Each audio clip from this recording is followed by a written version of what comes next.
예, 지난 그 5월에 정부로부터 우리가 재난지원금을 받았죠. 네, 재난지원금을 가장 많이 쓴 곳이 어디냐라고 했더니 안경점이었다라고 이렇게 방송에 나오더라고요.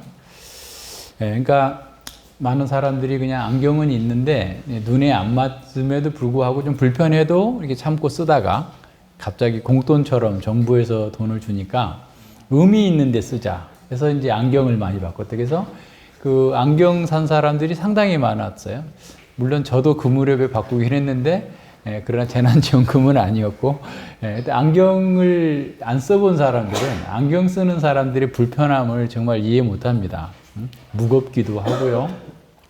하여튼 뭐 굉장히 불편해요. 그리고 또 때마다 이렇게 시력과 맞춰줘야지 되는 이런 것들이 있고, 뭐 또 하다 보면 뭐 깨지기도 하고 여러 가지 뭐 기스도 나고 이렇게 하는데, 그러나 안경을 쓰는 사람은 좀 불편하지만 그래도 굉장히 고맙죠. 만약에 안경이 없다고 생각해 보세요. 우리가 지금 그동안 안경을 이렇게 잘 쓰고 왔는데 한 1년 동안 안경 쓰지 말고 다녀봐라. 그러면 우리는 굉장히 그 어려움을 겪을 거예요. 마치 시각 장애인이 된 것처럼 어려움을 겪을 수밖에 없을 겁니다.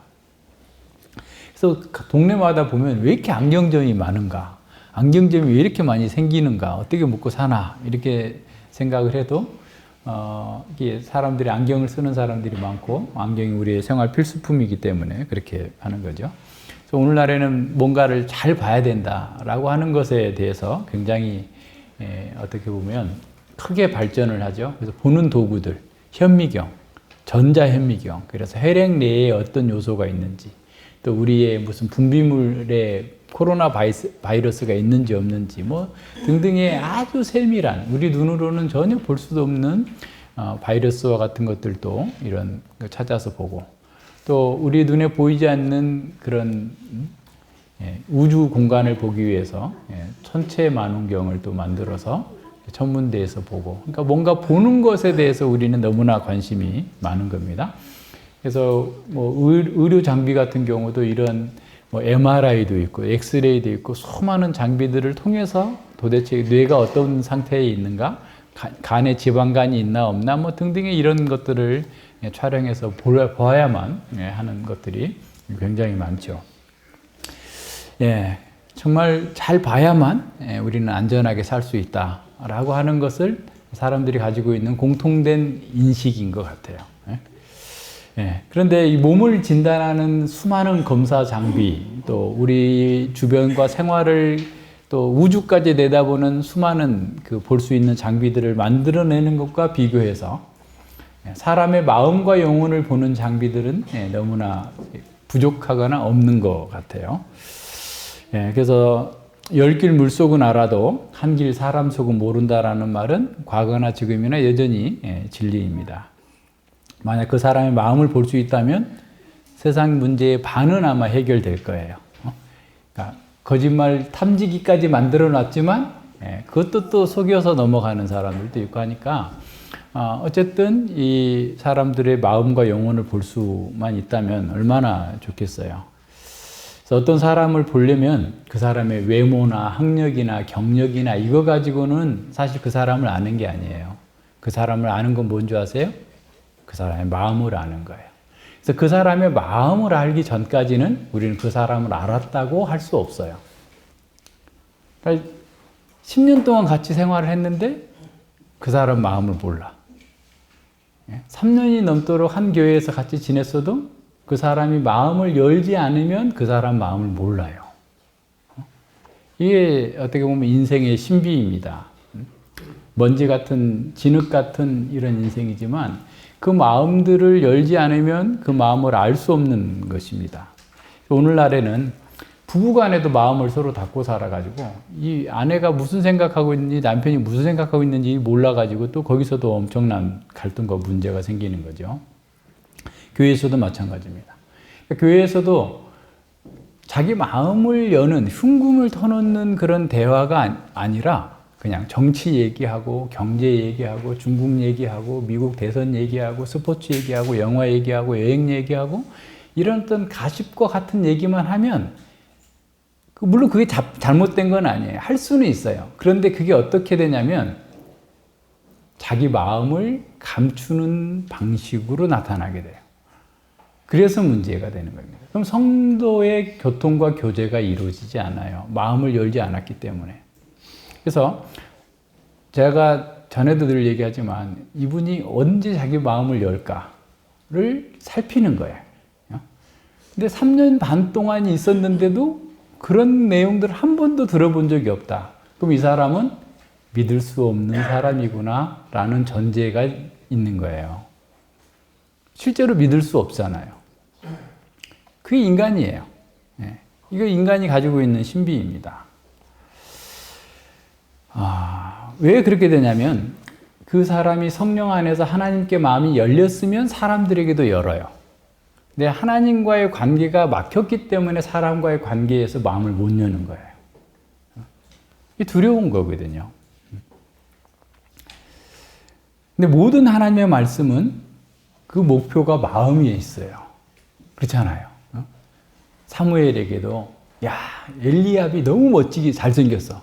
사울에게 쏘갔는데 또 사무엘 선지자도 다윗의 큰형, 장형 엘리압을 보니까 기골이 장대하고 얼굴이 너무 잘생긴 거야.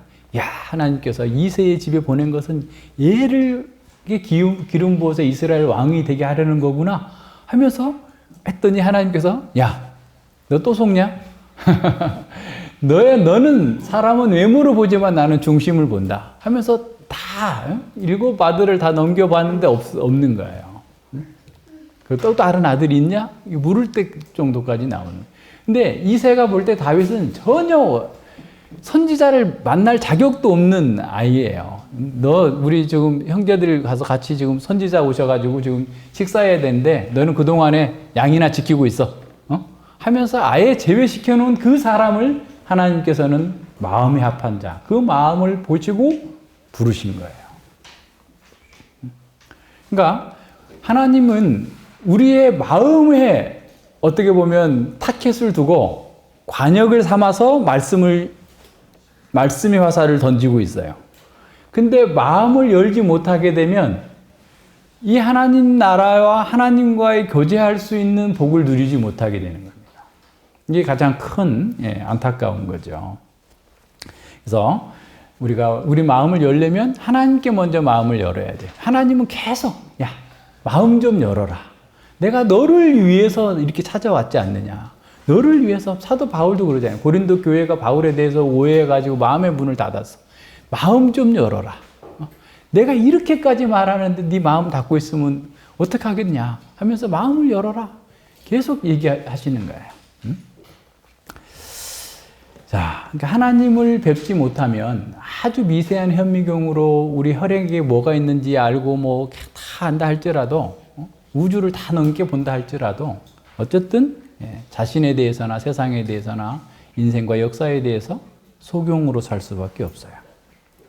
오늘 이 본문은 본다고 하는 사람들은 소경이 되고 오히려 보지 못한 소경이 주님을 보는 놀라운 은혜를 우리에게 보여줍니다.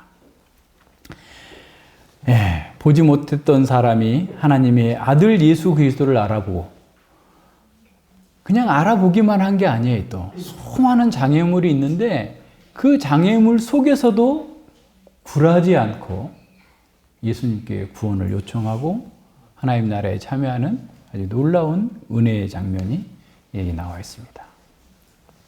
자, 이 본문의 문맥에서 보면요, 이 두 소경이 눈을 뜨게 되는 여리고에 지나가는 과정은 여리고로 좀 올라가고는 마지막 여행 기사예요.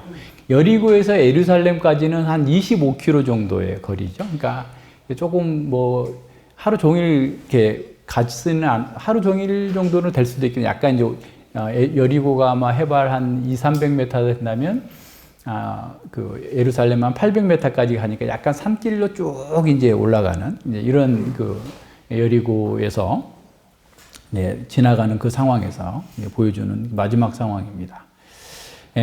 예루살렘 바로 눈 앞에서 이렇게 있는 그런 상황에서 제자들은 그동안 예수님을 따르는 그 막바지 3년 반 정도를 따라왔음에도 불구하고 여전히 예수님의 죽음과 부활 또 또 예수님을 따른다는 것이 무엇을 의미하는지를 잘 이해하지 못하고 있는 그런 상황 속에서 소경이 눈을 뜨는 이 기적 사건은 제자들이 그동안 배워왔던 메시아의 진정한 모습과 제자가 진짜 눈을 뜨고 이제 주님을 바르게 알고 주님을 따라야 된다라고 하는 아주 중요한 메시지를 담고 있어요. 마가복음에서 보면 이 소경은 바디메오로 나옵니다. 근데 이제 마가복음과 누가복음에서는 소경이 한 명으로 나오는데 마태복음은 두 명으로 나와요. 이게 잘못된 게 아니고 마태는 이제 두 사람의 증인, 왜냐하면 유대인 독자들이 자신이 지금 읽을 마태복음의 1차 독자이기 때문에 유대인 독자들은 구약에서부터 늘 두 명의 증인이 있어야만 이게 되는 것에 더 초점을 뒀고 마가나 누가는 이방인들에게 기록되는 거기 때문에 그 사건 자체에 초점을 맞춘 거예요. 그래서 소경이 눈 떴다라고 하는 그 사건을 좀 더 또 다른 각도에서 이방인들이 볼 수 있도록 각도에서 기록했기 때문에 그것은 전혀 문제되지 않고요. 오히려 이제 두 명이든 한 명이든 우리는 두 명인데 한 사람들이 마가와 누가는 그런 관점에서 예수님의 치유 사건 그 자체에 초점을 맞추니까 굳이 두 명이라고 쓰지 않아도 이렇게 됐기 때문에 그렇게 했다라는 사실을 기억하면 됩니다. 그리고 마가가 그 소경 중에 한 명을 바디메오라고 말한 것은 당시 교회가 바디메오가 상당히 그 뒤로 헌신적으로 교회를 위한 사역을 해서 어느 정도는 알려져 있을 이름일 가능성이 큰 거죠. 그런 면에서 그 본문을 좀 봅니다. 그래서 예수님께서 여리고를 떠나서 큰 무리가 갈 때 큰 무리가 예수님을 쫓은 거죠. 소경 둘이 길가에 앉았다가 예수께서 지나가신다 함을 듣고 소리질러 가로되 주여 우리를 불쌍히 여기소서 다윗의 자손이여 라고 이렇게 소리를 막 고래고래 지른 거예요. 마태는 여리고에 들어간 내용은 기록하지 않고 여리고를 떠나는 장면만 묘사하고 있는데 누가복음 보면 여리고에 들어가셨어요. 누구의 집에 들어갔죠? 삭개오의 집에 들어갔어요. 세리장 삭개오의 집에 들어갔다 나와서 지금 이렇게 가는 것처럼 볼 수 있습니다. 떠나는 그런 과정들 보여주고 있죠. 근데 큰 무리가 지금 따랐다는 것은 지금 6월절이잖아요. 6월절은 이스라엘의 3대 절기 중에 6월절에 가장 많은 사람이 지금 성전에 순례 여행을 가는 거예요. 그러니까 여리고가 그 지역적으로 여러분 딱 지도를 보세요. 지도를 보면 그러니까 이 요단 동편 쪽과 또 이 갈릴리 쪽에서 쭉 내려왔던 사람들이 거기서부터 만나가지고 이제 이렇게 가는 거예요. 그러니까 뭐 과천부터 긴다라고 하는데 서울에 오기 전에 과천이 그 중심이었던 다 만나가지고 이렇게 오는 것처럼 그렇게 지금 많은 사람들이 여리고에서부터 지금 이렇게 모여가지고 지금 예루살렘으로 가고 있어요. 그래서 이제 큰 무리라고 하면 적어도 몇천 명은 함께 있을 정도의 그런 정도의 무리가 지금 6월절을 지내기 위해서 성전을 향해서 가고 있는 그런 상황입니다. 그래서 큰 무리들은 아마도 예수님에 대해서 다 알고 있었고 벌써 3년 반 동안이나 활동하셨으니까 이렇게 다 알고 있었고 예수님에 대한 큰 기대를 가지면서 예수님을 따르고 있는 이런 상황일 겁니다. 그리고 예루살렘 성에 입성할 때 드디어 메시아의 나라가 이루어질 것을 또한 기대하며 환호하는 그런 사람들도 있었죠. 단지 바로 뒤에 가면 이제 바로 그런 상황들이 나타나는데, 근데 이제 이 바디메오를 비롯한 두 소경은 예수님이 지나가신다는 그런 소식을 듣고서 큰 소리로 우리를 주여 우리를 불쌍히 여기소서 다윗의 자손이여라고 그러는데 성경에 보면 이름과는 다르게 사는 경우가 상당히 많아요. 그죠? 예를 들어서 삭개오는 굉장히 깨끗한 자라는 뜻인데 더럽게 살아가지고 저 인족의 반역자라고 그래요. 나사로는 주님을 경외하는 자인데 가장 또 더럽게 살고 걔가 그 앓는 데를 핥아줘야만 될 정도로 비참한 상황에 살았어요. 이 바디메오도 그런 사람이에요. 바디메오의 이름은 뭐냐면 존귀한 자의 아들. 근데 존귀한 자의 아들이 소경이 됐고 먹고 살기 위해서 사람 많이 다닐 때 이때가 대목이야. 더군다나 이 사람들은 6월절에 순례 여행을 가는 사람들은 불쌍한 사람들에게 더 많은 이렇게 구걸하는 데 돈을 이렇게 적산할 수 있으니까 그때 가서 이 자리에서 내가 앉아서 이 길목에서 아주 길목도 좋잖아. 여리고에서 예루살렘을 거쳐서 가는 사람들 많으니까 그렇게 해서 내가 살겠다라고 했던 이런 사람입니다.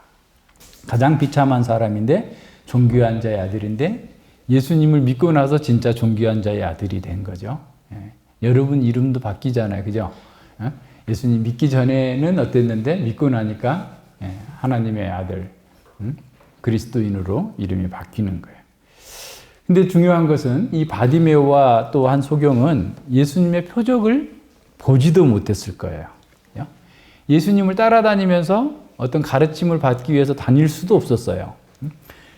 그들은 어떻게 보면 극심한 가난 때문에 영적인 관심보다도 하루하루 얼마나 구결해서 얼마나 목에 풀칠하며 살 수 있을까에 대해서 살 수밖에 없었던 고통과 아픔이 일상화된 그런 삶을 살고 있었죠. 당시 그들의 사회에서 가장 소외되고 가장 소망 없는 그런 사람들이었습니다. 근데 그런 사람들이 어떻게 해서 예수님이 메시아라는 사실을 고백할 수 있었을까?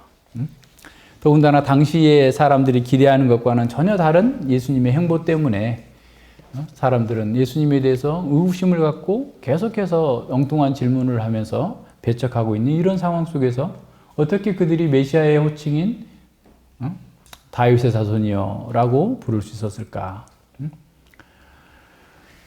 굉장히 중요한 거죠. 근데 예수님을 따르는 수많은 사람들, 제자들마저도 예수님에 대해서 제대로 알지 못해가지고 고백은 했으나 또 엉뚱하게 질문하고 더 많은 어떤 권위와 어떤 힘을 얻고자 하는 이런 상황들 갖고 있었던 거죠. 앞서 본 것처럼 어려서부터 율법을 다 지키고 영생과 하나님 나라를 갈망하면서 예수님께 쫓아와서 무릎 꿇고 하나님 나라에 들어가려면 영생을 얻으려면 내가 뭘 해야 됩니까? 라고 간절하게 나왔던 그 부자 청년도 예수님을 버리고 떠났는데 어떻게 아무것도 없는 당장 매일매일 한 끼 한 끼 먹는 것 때문에 살고 있는 이런 맹인이 예수님을 다윗의 자손이라고 고백할 수 있었을까? 정말 보는 자들은 보지 못하는데 보지 못한 이 사람이 놀라운 고백을 합니다. 바디메오는 예수님이 그 맹인들을 치유했다는 사실들을 들었을 거예요. 그래서 수많은 예수님에 대한 가르침을 전해 들었을 거예요. 친구가 갔다 와서 얘기해 줬고 가족이나 친지들이 갔다 와서 내가 예수님을 만났는데 그분이 이렇게 가르치더래. 그분이 이렇게 하대. 그리고 지금 여기 본문 마태복음 문맥에서만 해도 이 본문까지 오기 전에 3번의 맹인의 치유가 있었어요. 9장 27절로 31절에서도 다윗의 자손이라고 불렀던 그 맹인들을 치료했었고 12장 23절에도 있었고 15장에서도 맹인 치유가 있었어요. 그리고 조금 있다가 이제 21장에 가면 또 성전 내에서도 그 맹인을 비롯한 성전 예배에 참여할 수 없었던 그런 육체적 장애를 가지고 있던 사람들을 치유하는 사건이 나와요. 그러니까 이 맹인, 바디메오를 비롯한 이 맹인들은 예수님의 그런 이적 행하시는 것을 듣고서 이사야가 예언했던 그 말씀과 연결을 지은 거죠. 이사야 35장 4절과 6절을 좀 보겠습니다. 겁내는 자에게 이르기를 너는 굳세게 하라. 그러니까 지금 구원의 때가 왔기 때문에 더 이상 겁내지 말고 강하고 담대하라. 두려워 말라. 보라 너희 하나님이 오사 보수하시며 보복하여 주실 것이라. 그가 오사 너희를 구하시리라 하라. 하나님의 때가 되면 너희들을 구원할 거니까 더 이상 두려워하지 말고 담대하게 주님을 기다리라. 그때 메시아의 시대에 하나님의 구원의 날에 소경의 눈이 밝을 것이며 규모거리의 귀가 열릴 것이며 그때 저는 자는 사슴같이 뛸 것이며 벙어리의 혀는 노래하리니 이는 광야에서 물이 솟겠고 사막에서 시내가 흐를 것임이니라. 이러한 일들이 있다면 이제 구원의 시대가 왔고 메시아의 시대가 왔고 그러한 일을 일으키시는 분이 우리의 구원자로 예언되었던 바로 다윗의 자손이구나 라고 하는 사실과 딱 연결이 된 거예요. 그냥 눈이 멀었으니까 그냥 막 말한 게 아니고 이미 본인이 어려서부터 배웠던 그 말씀에 근거해서 예수님의 행하심과 그것들을 정확하게 맞춰 보니 이분은 진정으로 우리의 구원을 베풀어 주시는 그 메시아다라는 사실을 알고 고백한 겁니다. 그리고 이미 소경이 눈이 밝아지고 귀머거리가 듣게 된다라고 하는 그 사실들을 자기는 들었고, 그래서 예수님을 통해서 메시아의 시대가, 하나님의 나라가 도래했다는 사실을 알게 된 거죠. 그래서 확신을 가지고 예수님께 대하여서 큰 소리로 외쳐 불렀습니다. 눈을 뜬 사람들은 보고 듣고 경험했어도 믿지 못했지만, 이 소경은 소문만 듣고도 자신이 가지고 있었던 그 작은 성경적 지식만 가지고서도 예수님께 구원을 요청함으로써 하나님 나라에 참여하게 된 거예요. 요한복음 9장에 그 맹인 치유 사건이 나오는데, 마지막에서 예수님께서 이렇게 말씀하십니다. 39절로 41절에 보면 소경 치유 사건을 보고도 믿지 못하는 거예요. 그래서 막 그 부모를 데려다가 놓고, 얘가 언제부터 소경이었느냐? 아유, 나면서부터 그랬습니다. 거짓말하는 거 아니지? 막 하면서 위협하면서 계속 이러는 그 상황 뒤에 예수님께서 이렇게 말씀하세요. 내가 심판하러 이 세상에 왔으니 보지 못하는 자들은 보게 하고 보는 자들은 소경이 되게 하려 함이니라 그랬어요. 보지 못하는 자들은 보게 하고 보는 자들은 소경이 되게 하려 합니다. 바리새인들 얼마나 많이 압니까? 구약 성경 다 외울 정도고, 뿐만 아니라 수많은 장로들의 유전들을 갖다가 외우는 이런 사람들이, 그리고 선생 노릇을 하면서 이스라엘에서 최고의 존경을 받는 사람들입니다. 이런 사람들이 소경이 되어서 예수님을 받아들이지 못해요. 그래서 바리새인들이 이런 말씀을 하니까, 그러면 우리도 소경입니까? 그래서 예수님께서 뭐라고 답변하시죠? 너희가 소경되었다면 죄가 없으려냐? 본다고 하니 너희 죄가 그저 그대로 있느니라. 예수님께서 이 세상에서 심판하러 오셨다라는 말은, 구원은 필연적으로 심판을 동반해요. 이미 요한복음 3장 그 18절에서 믿지 아니함으로 이미 그들은 심판을 받았다라고 얘기하고 있는 것처럼, 예수님을 보지 못하는 것 자체가 심판입니다. 지금 예수님께서 말씀하시는 건 그거예요. 구원의 복음을 받아들이는 사람은 구원을 얻지만 거절하는 사람은 심판을 받게 됩니다. 이러한 심판과 구원이 동시에 이루어지고 있는 거예요. 그러니까 예수님을 받아들이는 사람은 구원을 받았다라는 것은 영적인 시각이 회복된 거예요. 예수님을 볼 수 있게 된 거예요. 예수님을 볼 수 있는 사람은 자신과 세상과 역사 전체를 볼 수 있는 사람이 된 겁니다. 그런데 예수님을 받아들이지 않는 사람들은 오히려 다른 걸 다 봐도 영적인 소경인 거예요. 예수님을 보지 못하는 겁니다. 그러니까 육체적인 소경이라도 영적으로 눈을 뜬 사람이 있고, 육체적으로 눈은 멀쩡하지만 영적으로 소경인 사람이 있는 겁니다. 모든 걸 다 본다 할지라도 예수님과 하나님 나라를 보지 못한 그런 소경인 거죠. 이것이 곧 예수님의 심판이 되는 거예요. 그러니까 목사도, 교황도, 이 세상에 많은 사람들이, 교회를 다니는 사람들이 여전히 영적인 시각을 상실하고 있으면 심판 아래 있는 겁니다. 그러면 반대로 우리가 소경이라 할지라도 예수님을 보는 사람은 복이 있는 사람이에요. 자기가 소경이라는 사실을 알아야지 하나님께 구하는 거예요. 내가 뭘 원하느냐? 주여, 우리 눈뜨기를 원하나이다. 우리의 죄가 보이지 않는다면, 예수님을 볼 수 없다면, 영적인 시각이 어두워져 있다면 우리는 주님께 구해야 돼요.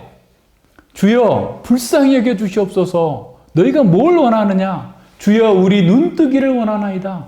육신의 눈이 아니라 우리 영혼의 눈을 떠서 주님을 바라보게 하여 주시옵소서. 주님의 은혜를 깨닫게 하여 주시옵소서. 주님의 영광을 보게 하여 주시옵소서. 라고 기도해야 돼요.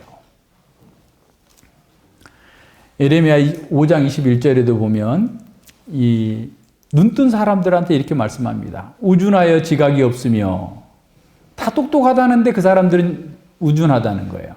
눈이 있어도 보지 못하며 귀가 있어도 듣지 못하는 백성들이여. 이제 좀 들어라.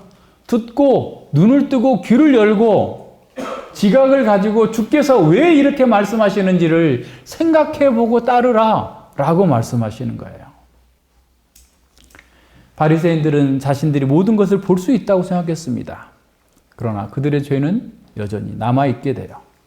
그들은 자신의 영적 무지를 깨닫게 하시는 빛이신 그 예수님께로 나오지 않기 때문에 그들은 여전히 어둠 가운데 갇혀 있는 거예요. 본다고 생각했어요. 예수님께 나오지도 않았고 예수님을 받아들이지 않습니다. 여전히 어둠 가운데 있는 영적인 소경입니다. 그들의 죄는 그래서 그대로 있게 되는 거죠. 육신의 눈은 떴으나 영적으로 눈먼 자들, 눈뜬 소경이 된 겁니다. 영적으로 눈을 뜬 사람의 특징은 제일 먼저 자신이 영적인 소경이라는 사실을 깨닫는 거예요.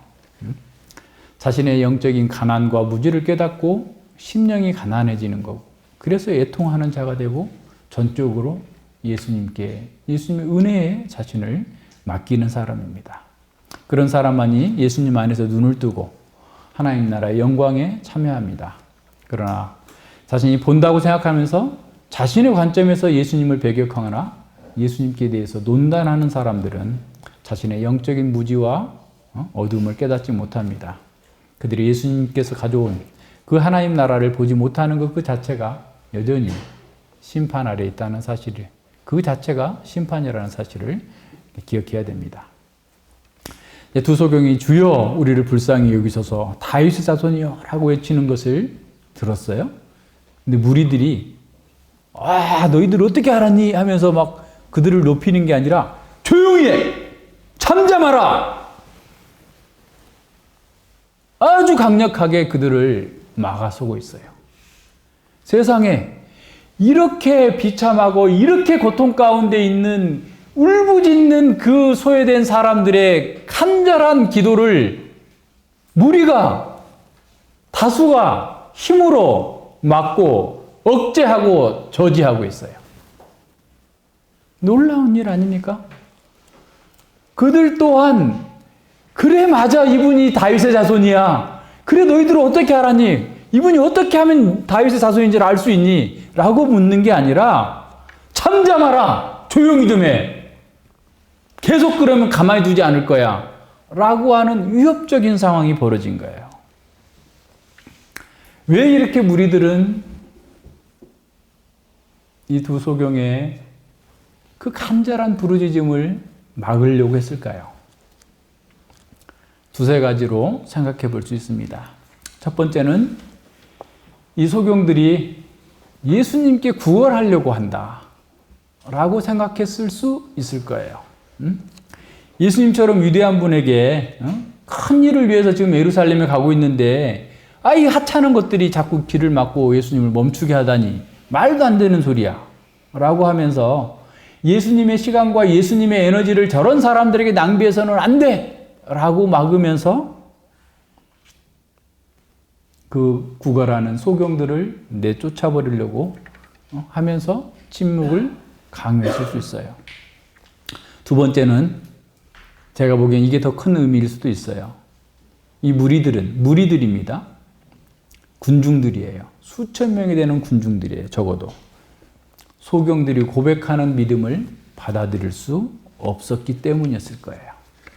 다시 말해서 예수님이 메시아라는 사실을 받아들일 수 없는 참남된 행동이다. 하나님을 모독하는 행동이다라고 생각했을 겁니다. 예수님께서 이스라엘의 선생이라고 하는 걸, 랍비라고 하는 것은 우리가 받아들일 수 있다. 그런데 저런 사람이 어떻게 메시아란 말이야. 조용히 해. 더 이상 그런 소리 하지 마. 이 녀석들이 지금 이 나라를 망치려고 하고 있는 거야? 보지도 못하는 것들이 뭘 한다고 너희들이 지금 이분에 대해서 메시아라고 얘기하는 거야? 라고 하면서 그들을 저지시키고자 했던 의도도 있었을 거예요. 그들은 다윗의 자손이 정치적이고 경제적이고 강력한 힘을 가지고 이스라엘을 다시 회복하고 로마를 정복하고 다시 이스라엘의 영광을 나타낼 뿐으로 기대하고 있었는데, 아니 저렇게 초라한 분이 저렇게 병자들이나 죄인들이나 세리들하고 어울려 있는 그런 사람이 메시아라니, 다윗의 자손이라니, 택도 없는 소리 하지 마. 조용히 해. 라고 얘기했을 거예요. 세 번째 가능성은 그럴 수도 있고 안 그럴 수도 있는데 어떤 사람 중에는 그럴 수도 있었을 거예요. 예수님이 메시아라는 사실을 인정하면서도 저런 사람들이 저렇게 경박하게 소경들이 함부로 메시아를 막 자꾸 부르는 것에 대해서 안 된다. 그렇게 예수님을 귀찮게 해서는 안 된다. 그래서 무리들은 잠잠하라! 라고 하면서 그들을 막아섰던 겁니다. 얼마나 무서운 일입니까? 보이지도 않는 사람들에게 위협과 강요를 통해서 입 다물라 라고 얘기하고 있는 거예요. 그런데 이 두 소경은 그들의 협박과 강요가 더 크면 클수록 더욱더 소리를 질러서 주여 우리를 불쌍히 여기소서 다윗의 자손이여 라고 소리 지르고 있어요. 그 도로가 얼마나 컸는지는 모르겠으나 예수님께서 제자들을 시켜서 쟤들을 데려오라 라고 할 정도니까 상당한 거리에 있었다라고 볼 수 있어요. 마가복음에 나와요. 데려오라라는 말이. 그리고 데리러 간 사람들이 안심하라 그래요. 그러니까 이 사람들은 지금 엄청난 위협에 시달리고 있었던 거예요. 아니면 어떤 사람 툭 쳤을 수도 있어요. 입 다물어 이놈아 하고 입을 쳤을 수도 있어요. 그런 상황을 한번 생각해 보세요. 그럼에도 불구하고 그들은 조금도 물러서지 않고 더 절박하게 주여 우리를 불쌍히 여기소서 다윗의 자손이여라고 외치고 있는 거예요. 자신들의 그런 절박한 상황에서 구원하실 분은 지금 우리가 언제 다시 만날 수 있겠느냐? 이 기회가 아니면 다시 주님을 만날 수 없다면 우리는 구원받을 수 없는 거 아니야? 우리는 지금 이 애처로운 처지에서 우리를 구원해 주실 분이 우리 앞에 지나가고 있는데 우리가 저분에게 도움을 받지 못한다면 우리는 아무것도 아니야 라고 하면서 가장 절박하게 가장 심각하게 계속해서 부르짖었던 겁니다. 멈출 수 없었던 거예요. 그들이 들었던 바 확신하는 바 이분이 다윗의 자손이라면 우리 같은 불쌍한 자들을 그냥 지나치지 않으실 거라는 사실을 알고서 끝까지 주님이 응답하실 때까지 기다리지 않고 계속해서 부르짖었던 거예요. 그들은 심령이 가난하고 애통하는 자로서 예수님이 아니고서는 어떤 구원도 주어질 길이 없다, 구원의 길이 없다라는 사실을 깨닫게 된 거예요. 그냥 불러보고 아니면 말고 이렇게 된 게 아니고 나는 죽어도 예수님을 만나야 되겠습니다. 나는 예수님밖에는 나의 구원자가 없습니다. 오히려 다른 모든 것들을 포기하고 죽음을 각오하고 주님을 찾은 거예요. 신앙은 이런 겁니다. 신앙은 우리가 고백하는 그 신앙을 세상은 싫어해요. 예수님만이 우리의 유일한 구원주라고? 택도 없는 소리 하지 마. 봐봐. 세상은 다 돈 있는 사람들이 큰 소리 치고 살잖아? 돈이 있어야지 무슨 예수님을 믿어. 너가 돈을 좀 벌고 난 다음에 너가 어느 정도 위치를 확보한 다음에 그때 믿어도 되지 않겠어? 우리 가족들이 하는 얘기예요. 그들의 눈에 거슬리는 거예요. 말도 안 되는 거예요. 그리고 우리가 고백하는 이 신앙 때문에 자신들이 정죄받는다고 느끼는 거예요. 그래서 우리의 믿음을 조롱해야만, 우리의 입을 닫아놔야만 자신들이 안전하게 살 수 있다라고 생각하는 거예요. 그래서 이런저런 요구를 하면서 침묵하도록 압력을 가합니다. 제사 지내는 거 안 됩니다. 우린 그런 말 하지 않았어도 교회 다니면 너 제사 안 지내지? 그러면 너 나하고 족보에서 파낼 거야. 위협하는 거예요.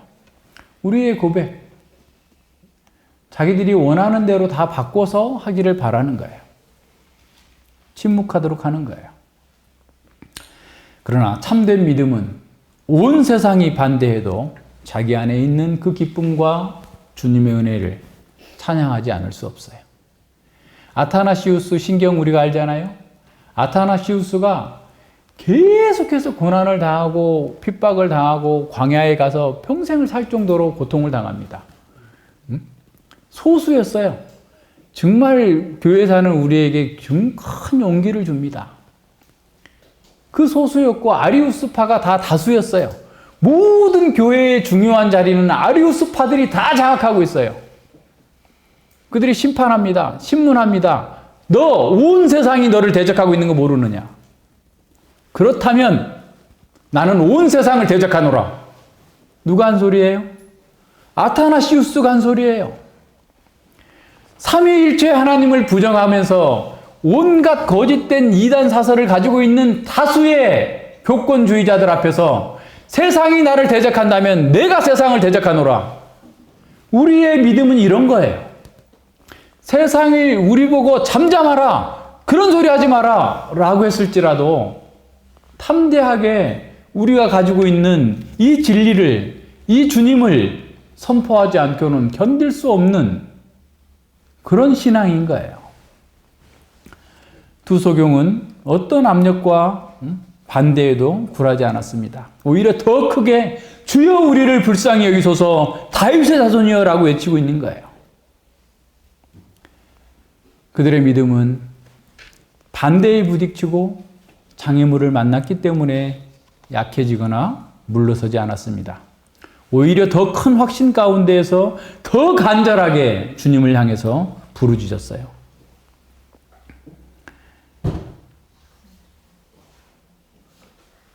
마가복음 10장 49절에 예수님께서 그들을 부르러 보낸 자들이 그들에게 말하기를 안심하고 일어나라, 너희를 부르신다. 그렇게 부르짖을 때 눈도 앞도 안 보이는 그런 사람들이 누군가 린치를 하고 그들을 억압하고 그냥 주저앉혀버릴 수 있는 이런 상황 속에 제자들이 보냈어요. 예수님이 보냈는데 그들에게 첫 번째 한 말이 보이지 않는 그 소경의 얼굴에 두려움이 가득했을 수도 있고 주변에 있는 사람들이 그를 죽이려고 씩씩거리고 있는 그런 상황일 수도 있어요. 그래서 안심하라. 첫 마디가 그거예요. 안심하라. 주께서 너를 찾으신다.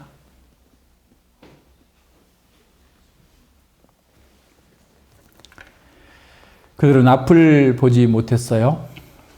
누가 그들을 해코지해도 어떤 방어도 할 수 없는 그런 처지였습니다. 이런 정황에서 본다면 무리의 유업은 그들을 두려움에 떨게 할 정도로 고통스러운 거였어요. 그러나 그 두 소경은 더 강력한 반응으로 수천 명의 무리가 압박을 가하고 있는 그런 압력 소리를, 그러한 침묵의 강요를 압도하면서 그들이 쳐놓은 모든 장애물을 뛰어넘고 주님을 찾고 부르짖었습니다. 이것이 진정한 믿음입니다. 진정한 믿음은 어떤 장애물이 있거나 어떤 반대가 있다고 해가지고 좌절하거나 포기하지 않습니다. 오히려 장애물을 만날 때 더 신실하게 주님을 찾고 부르짖고 주님의 음성에 귀를 기울이는 거예요. 그것이 참 믿음이에요. 15장에서 가나안 여인 봤잖아요. 예수님이 메시아라는 사실을 알고 구원을 요청하는데 예수님은 3번이나 너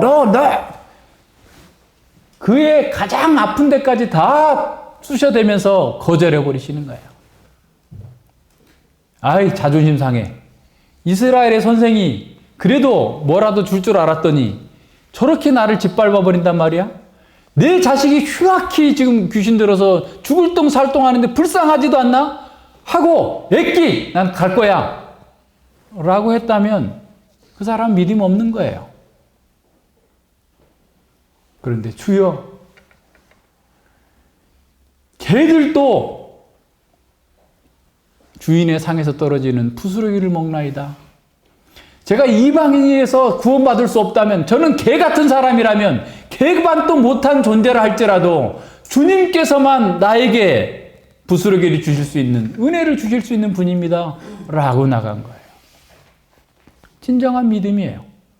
성경에 어떠한 장애물, 어떠한 반대, 어떠한 압력들은 우리의 믿음이 진정한가? 라는 사실을 테스트하는 거예요. 우리가 경제적으로 압력을 당하고 있고 파산의 위험을 겪고 있고 육체적인 아픔과 고통과 죽음 앞에 있는 그 상황 속에서 그러한 장애물들은 과연 우리가 진정한 믿음을 가지고 있는가를 보여주는 시금석입니다. 그것 때문에 뒤로 물러설 수 없어요. 물러서지 않아요. 오히려 그 장애물을 더 신실하게 주님을 붙들게 만드는, 우리를 주님께 더 가까이 가게 만드는 것으로 사용하는 겁니다. 우리에게 어떤 장애물이 있습니까? 우리에게 어떤 문제가 있습니까? 넘지 못할 산과 같이 커 보이는 무언가가 여러분에게도 있습니까? 만약에 그렇다면 그것은 우리가 고백하는 그 믿음의 진정성을 시험하는 도구들입니다. 이 소경이 더 크게 외치면서 주님을 구하고 더 신실하게 주의 말씀을 따르겠다고 하는 것처럼 우리도 그렇게 합니까? 아니면 몇 번 기도해보고 이렇게 해보고 저렇게 해보고 안 되면 포기하고 다시 자기 지혜와 자기 욕망을 따라서 세상을 따라서 나가는 것은 아닙니까? 우리가 믿음을 가졌다 할지라도 하나님 나라가 극치에 이를 때까지는 수많은 장애물을 만나게 될 것입니다. 우리의 외치는 소리를 미워하고 우리가 행하는 믿음의 길을 막는 수많은 장애물들이 우리가 죽기까지, 주님이 다시 오실 때까지 계속 있을 거예요. 그때마다 우리는 어떻게 대응해야 합니까? 하나님, 저를 막는 저 장애물들을 없애주세요. 저것들 다 치워주세요. 라고 기도할 것입니까? 아니면 그리 아니하실지라도 저런 장애물이 있다 할지라도 죽으면 죽으리라 하고 주님의 길로 나아갈 것입니까? 성경의 수많은 믿음의 용사들은 보이는 것이 아니라 보이지 않는 주님을 따랐기 때문에 이 땅에서 사라져버리는 것을 택하지 않고 영원한 것을 택했기 때문에 그들은 하나님과 함께 하나님의 능력 안에서 보호받았던 거예요. 예수님은 그렇게 가장 낮은 자리에서 고통받는 자들의 부름에 응답하셨습니다. 32절과 34절 봅니다. 예수님께서 머물러 서서 저희를 불러 가라사대 너희에게 무엇을 하여 주기를 원하느냐? 가로되 주여 눈뜨기를 원하나이다. 예수께서 민망히 여기사 저희 눈을 만지시니 곧 보게 되어 저희가 예수를 쫓으니라. 예수님은 조용히 하라고 침묵을 강요하는 그 무리들과 달리 걸음을 멈추시고 그 소경을 부릅니다. 불쌍한 사람들을 섬기기 위해서 죽음의 길을 가시는 그 발걸음까지 멈추시고 그들을 부르시는 자비로운 예수님을 봅니다. 가장 낮은 자들의 필요를 외면하지 않고 가장 소외된 사람들을 위하여서 그의 가장 따뜻한 사랑을 보여주시고 있음을 봅니다. 우리가 그들을 위협하는 동안에 그들이 느꼈을 불안과 공포, 그것이 몇 분 정도 됐을지는 알 수 없으나 상당한 시간이 지났을 수도 있을 것 같습니다. 하지만 그들이 예수님의 부름을 받았을 때 얼마나 기뻤던지 예수님의 부르는 방향으로 마가복음에 보면 겉옷을 벗어두고 뛰었어요. 아마도 이 소경들에게 가장 큰 재산 목록 1호는 겉옷이었을 거예요. 겉옷이 없으면 잘 수가 없어요. 이불이 따로 없어요. 이스라엘 이 당시에는. 겉옷을 입고 자야 돼요. 그래서 전당포에서 돈을 빌려주기 위해서 만약에 옷을 저당 잡았으면 밤에 다시 돌려줘야 돼요. 그 사람이 그냥 자다가 죽을 수가 있기 때문에. 근데 그 옷을 버려두고 예수님을 쫓아간 거예요. 예수님의 부름에 응답한 거예요. 그렇게 돈이 많았던 부자 청년은 그것 때문에 고민하고 떠났는데 오히려 이 사람들은 자기 모든 것을 다 버려두고 예수님께 나아갑니다. 얼마나 대조됩니까? 예수님께서 그들에게 질문합니다. 너희에게 무엇을 하여 주기를 원하느냐? 너희가 무엇을 원하느냐? 라고 물으시는 거예요. 예, 주님 또한 지금 우리에게 묻습니다. 내가 너희에게 무엇을 해주기를 원하느냐? 우리의 모든 피로를 공급하시겠다고, 우리의 아픔과 우리의 고통을 치유하시겠다고 예수님께서 오셨어요. 소경들은 지체하지 않고 바로 대답합니다. 주여, 우리 눈뜨기를 원하나이다. 우리 눈뜨기를 원하나이다. 소경인 이 바디메오에게 가장 큰 소원이었겠죠. 그는 자신의 갈망을 그대로 사실대로 얘기합니다. 다윗의 자손이 예수님께서 다른 곳에서 소경을 고쳐주신 것처럼 우리 눈도 뜨게 하여 주시옵소서. 우리 눈뜨기를 원하나이다 라고 기도한 거예요. 바란 겁니다. 근데 예수님께서는 그냥 눈을 떠라 이렇게 해도 될 텐데 손으로 그들의 눈을 만져주십니다. 예수님의 긍휼이 그 손에 묻어나서 죄와 사탄의 세력들 속에서 고통당하고 있는 그 사람들을 긍휼히 여기시고 그들을 치유해 주십니다. 시편에서 말씀하신 것처럼 아비가 자식을 불쌍히 여기는 것처럼 사람들이 고통받는 것을 보면서 예간장이 녹는 것 같은 그런 긍휼한 마음으로 그들의 눈을 만지시면서 고쳐주셨어요. 말씀만 하셔도 되는데 손을 들어서 그들을 만지셨어요. 그들의 아픔과 그들의 고통에 동일시 하신다는 예수님의 표현입니다. 그래서 그들이 더는 어둠에 머물지 않도록 진정으로 따뜻한 마음을 담아서 그 손을 내밀고 고쳐주셨어요. 그래서 긍휼히 여기는 자, 더 이상 불쌍한 처지에 있지 않도록 그들을 끌어내는 은혜의 주님을 우리는 만나게 됩니다. 주님의 긍휼은 우리에게 와 있는 모든 아픔과 문제를 보시고 우리가 더는 더 그 불쌍한 자리, 고통의 자리에 머물러 있지 않도록 우리를 붙들어 내십니다. 어둠에서 빛으로, 사탄의 압제에서 하나님의 아들로 우리를 영광의 자리로 옮겨주셨어요. 그래서 주님의 긍휼을 입은 사람은 주님을 따릅니다. 마가복음 10장 52절에는 예수님께서 그들에게 가라, 내 믿음이 너를 구원하였느니라 라고 말씀하지만 그들은 자신의 길을 가지 아니하고 주님의 길을 따르게 됩니다. 육신의 눈을 뜬 것은 영적인 시력이 회복되었다라는 것을 보여줍니다. 바디메오의 믿음은 예수님을 영접하고 그 어떤 장애물에도 굴하지 않는 것을 통해서 그 믿음이 드러났어요. 그래서 그 예수님의 치유와 긍휼을 경험하게 됩니다. 그의 믿음은 단지 지식에서 나온 것이 아니라 그의 행동으로 드러났습니다. 예수님은 자신의 능력으로 구원해 주셨으면서도 오히려 그들의 믿음이 그들을 치유해 줬다라고 하면서 그들을 인정해 주시는 거예요. 자, 소경은 이제 주님을 따르기로 결단하고 주님께 나아갑니다.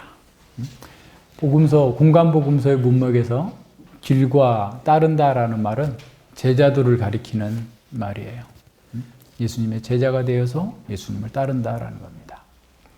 다시 말해 두 소경은 예수님의 제자로서 따라간 겁니다. 믿음은 단순히 치유를 위한 믿음이 아니라 예수님을 믿고 따르는 제자로서의 믿음을 얘기하고 있습니다.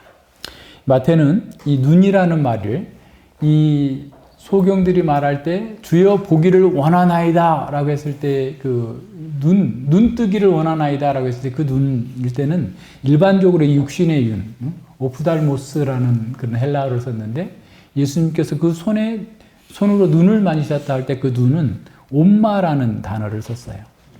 조금 시적인 표현이죠. 그 말은 무슨 말이냐면 그들의 영적인 눈을 띄워준 것을 표현하고 싶은 거였던 거예요. 이제 제자들은 그 영적인 시각이 밝아져서 이 소경들과 자신을 좀 비교하면서 어떤 면에서 부끄러워해야 되죠. 예수님을 따르면서도 더 높은 권위를 얻고자 하면서 서로 다투고 시기했던 그런 마음을 내려놓고 진정으로 예수님의 메시아 사역과 그 신분을 알고서 십자가의 길을 가로막는 것이 아니라 그 주님을 따르는 제자가 되어야 된다라는 사실을 보여주고 있습니다. 이 본문의 중심은 예수님의 궁유리 목자, 또 다윗의 자손으로서 메시아라는 사실, 그리고 그분의 소문을 들음으로써 참된 믿음을 가졌던 이 소경이 치유를 받아서 제자의 길로 갔다라는 사실을 보여줍니다. 이 사건은 가까운 미래에 하나님 나라에서 큰 권세를 얻고자 했던 제자들과 현재 종교적인 기득권을 지키려고 하는 예루살렘 지도자들의 그런 위세를 부리는 그런 상황 사이에 놓여져 있어요. 그러니까 21장 이후에는 이제 예루살렘에 있는 종교 지도자들과 계속 싸우는 거예요. 그러니까 예루살렘 지도자들은 현재 자신들이 갖고 있는 종교적 기득권을 지키기 위해서 예수님과 싸우는 거고, 계속해서 예수님을 따랐던 제자들은 예루살렘에 가면 드디어 자신들이 큰 권위를 얻겠다. 미래에 지금 현재 예루살렘의 권위자들보다 더 큰 권위를 얻어서 누릴 것을 예상하면서 따르고 있는 그 상황에 이 지금 소경이 눈뜨는 본문이 기록되어 있어요. 영원한 것을 보지 못해서 자기 욕망에 사로잡힌 사람들은 예수님을 자기 이익을 위한 이용의 대상이거나 자기 이익에 반하는 배척의 대상으로 보게 됩니다. 하지만 육신의 눈을 상실한 이 소경은 그분의 말씀과 그분의 기적 행하심을 듣고서 영적인 눈이 열렸어요. 예수님의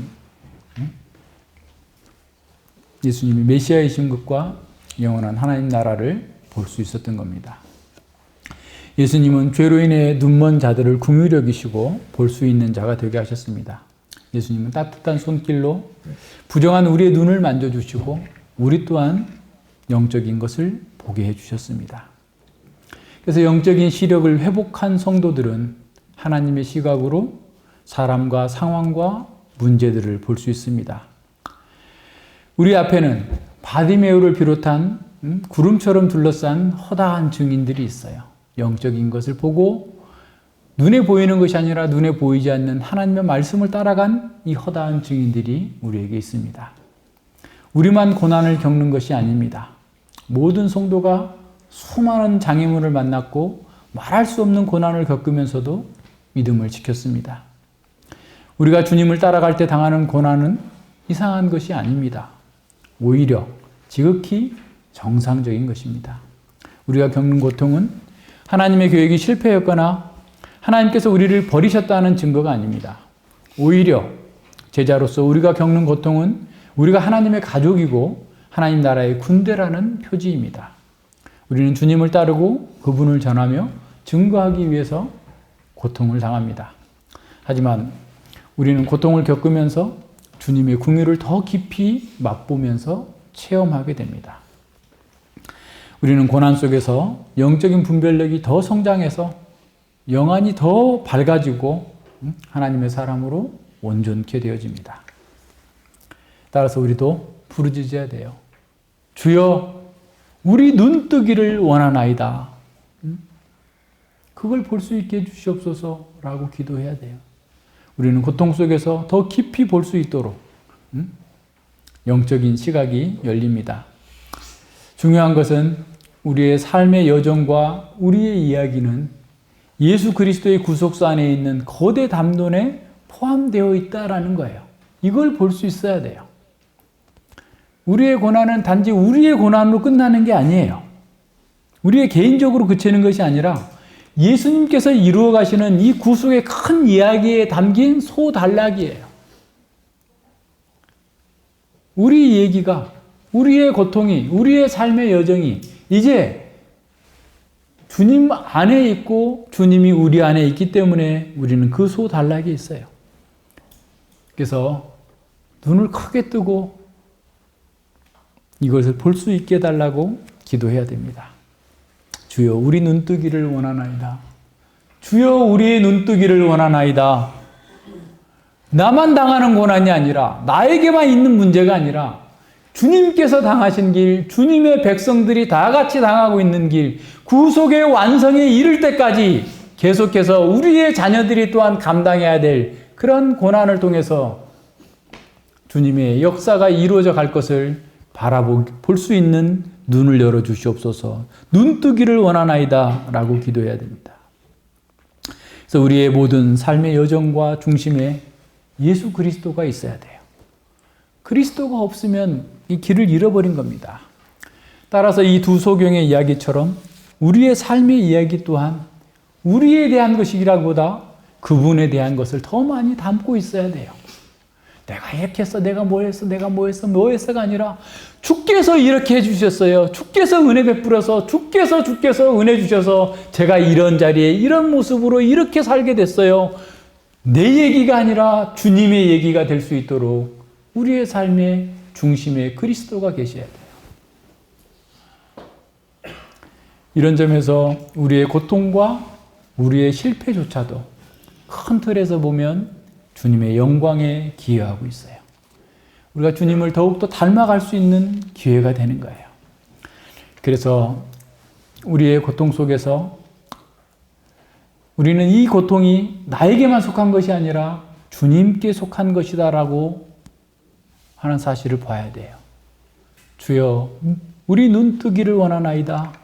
내가 이런 영적 실제를 볼 수 있는 눈을 열어주시옵소서, 시각을 열어주시옵소서 라고 얘기해야 됩니다.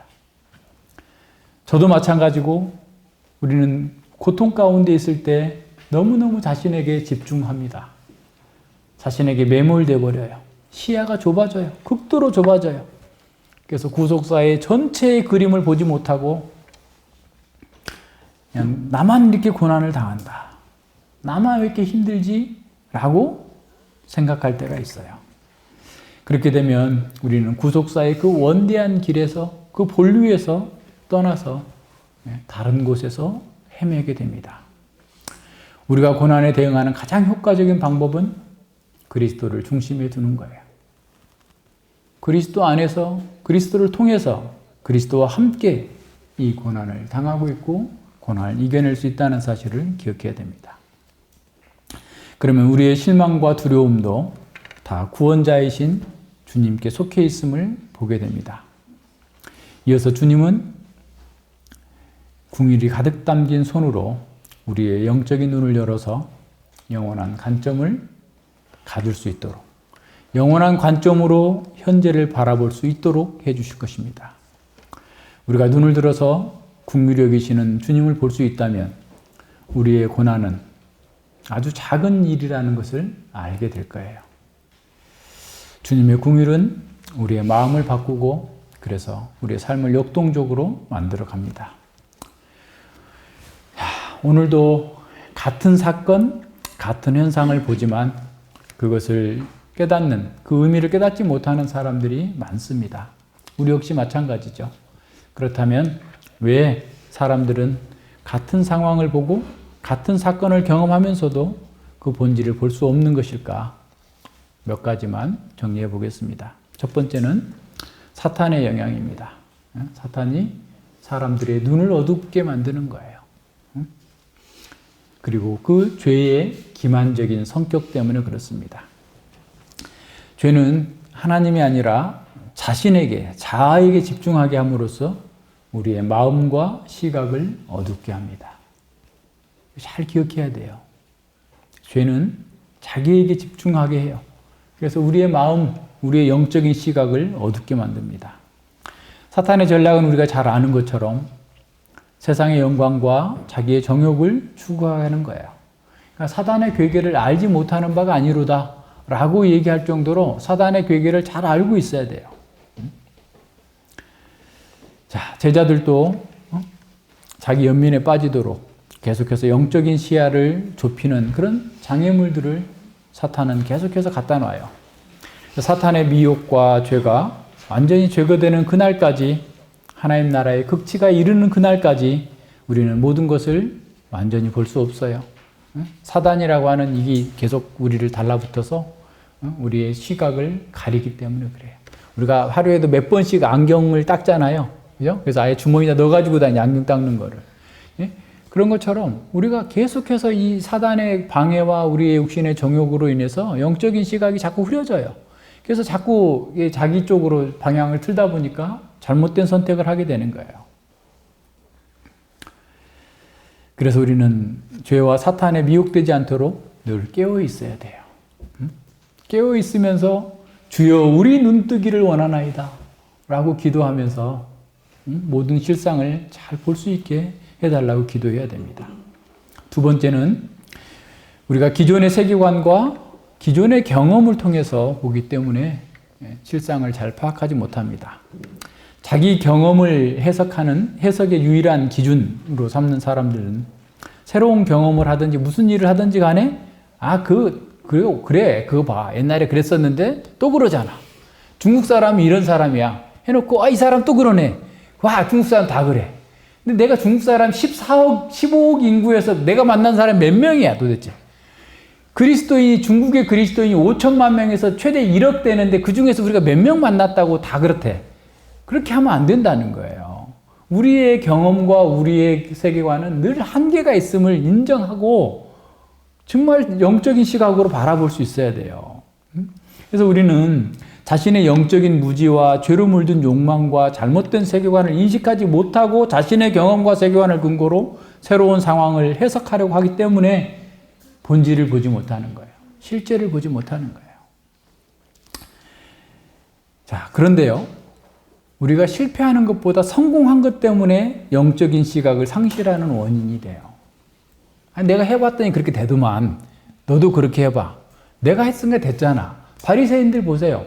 내가 그동안 하나님 말씀에 얼마나 충실했는데 사람들에게 존경을 받고 사람들로부터 원하는 걸 다 얻을 수 있는 성공한 사람들이었어요. 그렇기 때문에 예수님을 볼 수 없었던 거예요. 우리도 마찬가지예요. 우리가 성공하게 되면 내가 뭔가를 잘하고 있다고 생각하면 모든 것을 그 기준에 판단하게 돼요. 위험합니다. 우리가 경험한 것과 기존의 세계관을 토대로 성경과 세상을 해석하면 안 돼요. 반대가 돼야 됩니다. 왜곡될 수 있어요. 그래서 정말 주여 우리 눈뜨기를 원하나이다. 성경 해석에 눈을 뜨게 해 주시옵소서. 하나님의 말씀에 눈을 뜨게 해 주시옵소서. 그래서 성경을 가지고 우리의 경험과 세상을 해석할 수 있을 때 비로소 우리는 실수를 줄일 수 있습니다. 우리 중에 누구도 완벽하게 성경적 세계관을 보고 생각하는 사람은 없습니다. 우리는 자신과 다른 사람에 대해서 또 하나님에 대해서 왜곡하거나 또는 과장되게 보기 때문에 과거와 현재 상황을 잘못 해석할 수 있다는 사실을 기억하고 항상 주의해야 돼요. 세 번째는 자기 연민이라고 하는 그런 감정에 치우칠 때 우리의 시야가 극도로 좁아지게 됩니다. 우리의 고통이나 어려움에 빠질 때 시야가 좁아져요. 이건 어쩔 수 없는 것 같아요. 그러면서 저도 그런 생각을 많이 해봤어요. 사도 바울은 어떻게 그렇게 할 수 있었을까? 자기가 엄청 아프면, 저는 장이 안 좋으면요, 막 생각할 수가 없어요. 막 여기에 하루 종일 이렇게 메여가지고. 근데 바울 사도는 어떻게 그렇게 아픔과 고통 속에서 교회만을 그렇게 걱정하면서 주님의 영광만을 바라보며 살았을까? 이게 굉장히 저에게는 도전인 거예요. 이게 그냥 예를 들어서 두통이 막 오면 모든 생각이 두통에만 집중이 되는 것처럼 우리가 연약하고 고통이 있는 부분에만 막 집중이 돼가지고 다른 걸 아무것도 못하는 것 같은 이런 상황이 되는 거죠. 말씀이 생각이 안 나는 거예요. 예. 그리고 자신의 고통과 아픔을 이해하지 못하는 사람이나 그런 상황을 초래한 사람들을 원망하게 돼요. 자꾸 원인을 딴 데서 찾는 거예요. 예. 그런데 이런 연약함을 잘 알았던 사도 베드로는 우리에게 이렇게 가르칩니다. 근신하라, 깨어라, 너희 마귀가 우는 사자같이 두루다니며 삼킬 자를 찾나니 너희 믿음을 굳게 하여 저를 대적하라. 이는 세상에 있는 너희 형제들도 동일한 고난을 당하는 줄 아미니라 했어요. 사도 베드로는 마귀가 우는 사자처럼 삼킬 자를 찾고 있다라고 경고해 줍니다. 교회 안에 성도들이 바로 앞에서는 염려와 근심 또는 교만으로 넘어질 수 있다라는 사실 또한 경고했어요. 마귀는 우리가 고난을 겪을 때마다 자기 연민을 비추깁니다. 야, 너만 이렇게 고통을 당하는 것 같아. 내가 고통당하는 것은 하나님께 너를 버리셨다는 증거야. 시편에서 다윗이 계속해서 얘기했던 것처럼 내가 고통당하는 것이 하나님이 계시지 않는다는 게 분명해. 하나님이 너를 사랑하지 않는다는 게 분명해. 응? 얼른 다른 방법을 찾아봐. 응? 라고 하면서 우리의 마음을 흔들어 놓을 거예요. 그런데 베드로는 너만 그런 게 아니야. 세상에 있는 너희 형제들도 너와 동일한 고난을 겪고 있으니 사탄의 말에, 자기 연민에 빠지게 하는 말에 속지 말고 믿음을 굳게 하여서 대항하라. 자기 연민에 빠지는 것 또한 믿음에 굳게 하여서 눈을 뜨고 주님을 바라보면서 이 고통은 나만의 고통이 아니라 주님의 고통이고 이 고통 속에서 주님의 구속사를 이루어 나가는 한 단락이 될 거다 라고 생각하면서 살아도 죽어도 어느 곳에서나 어떤 고통 속에서나 주님께서 영화롭게 되시기를 원하나이다. 이 고통을 통해서 나의 사슬을 끊어내고 주님의 은혜가 나에게 더 강력하게 왕노릇하게 되기를 원하나이다. 눈을 뜨고 보라는 거예요. 믿음을 굳게 하여서 마귀를 대적하라.